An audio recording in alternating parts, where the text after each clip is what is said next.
జిల్లాలో ఒకవైపు పోడు భూముల సమస్య అయితే మరోవైపు ఏదైతే భాగ పంపిణీలతో పాటు వారు పొలాలకు వెళ్లే దారుల సైతం మరి ఎంక్రోచ్మెంట్ అంటే కబ్జాలకు గురవుతున్న పరిస్థితులు ఉన్నాయి. కనీసం పశువులు మనుషులు నడిచే దారులు కూడా ఈ కబ్జాలకు గురవుతున్నాయని ఈజ్గాం గ్రామం నుంచి మరి కలెక్టరేట్కి ఈరోజు ప్రజా ఫిర్యాదుల విభాగంలో మరి వాళ్ళు వినతి పత్రాన్ని ఇచ్చారు కలెక్టర్ గారికి. మాకు న్యాయం జరగాలి, మేము నడవడానికి కూడా దారి లేని పరిస్థితి మరి మా గ్రామస్తులకు ఏర్పడిందంటే ఏదైతే ఈజ్గాం నుంచి వచ్చిన మరి ప్రజలు ఉన్నారు వారి సమస్య ఏంటిది అడిగి తెలుసుకునే ప్రయత్నం చేద్దాం.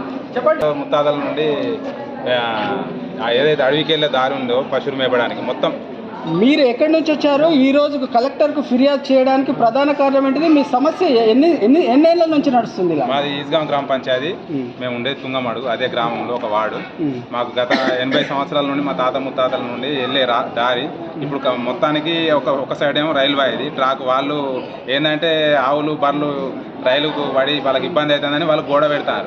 ఇటు సైడ్ ఉన్న భూములు ఏమైందంటే మాకు వెళ్ళే రహదారి మంచిగా ఉండింది సంవత్సరాల నుండి. ఇప్పుడు అందరూ కబ్జా గురై అటు నుండి వెళ్ళే పరిస్థితి లేదు. మొత్తం పోల్ వేసి మాకు అటు వెళ్ళకుంటున్నది. కబ్జా ఎవరు చేశారు? అక్కడ ఉన్న నిర్వసితులా లేకుంటే ఎవరైనా పొలిటికల్లా లేకుంటే పొలిటికల్ ఏం లేదు, అటు రైతులే. కాకపోతే ఏంటంటే మాకు అప్పుడు ఎంత వరకు ఇది మన రైల్వే ఎంతవరకు దాని గ్యాప్ దాని ఉండను అనేది మాకు తెలియదు. ఆ మధ్యలో నుండి వెళ్ళిపోయేది. ఎందుకంటే దాదాపు ఒక 100 ఫీట్ల వెడల్పుతోటి ఉండేది. ఇవి వాళ్ళు ఏంటంటే మాకు ఈ సైడు ఇటైతే పక్క సైడ్ ఏదైతే ల్యాండ్ ఉన్నాయో ఇదైతే రైతులై దాన్ని పట్టుకొని మాది ఇంతవరకు ఉన్నదని వాళ్ళు మొత్తం రైల్వే గోడ పెట్టారు. సో మీ కలెక్టర్కి ఏమని అర్జీ చేశారు? మీకు ఎలాంటి న్యాయం జరగాలి?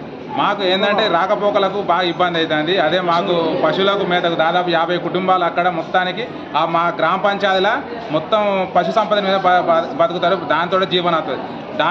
ఇప్పుడు ఆ తోవ మాకు కోల్పోతే అందరూ రైతులు ఇప్పుడు ఏవైతే పాల వ్యవస్థ ఏదైతే మాకు పాలు అమ్ముకునేది ఉన్నదో అది మొత్తం రోడ్డును పడే నడవడానికి కూడా జాగా లేకుండా దిగ్బంధంలో ఉండిపోతారని కలెక్టర్కి అర్జీ పెట్టుకున్నాం. రోడ్డు అదే మెయిన్ మాది ప్రాబ్లం అంతా రోడ్డుకి.